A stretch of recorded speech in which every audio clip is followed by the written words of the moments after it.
পদার্থবিজ্ঞান বইটি নিয়ে আজকে কথা বলবো। যা এখান থেকে আমরা একটু সামনের দিকে আসলে এখান থেকে দেখতে পাচ্ছি 126 নম্বর পেজ। সেই পেজে চলে আসলাম।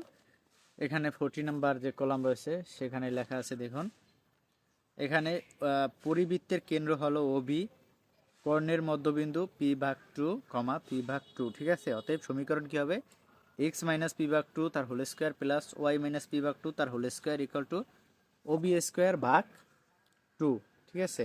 তাহলে কি আমাদের x square plus y square minus px minus py প্লাস p স্কয়ার ভাগ 4 প্লাস p স্কয়ার ভাগ 4 ইকুয়াল টু দেওয়া আছে কি 1/4 into p square plus p square. কি আছে? X square plus y square minus p into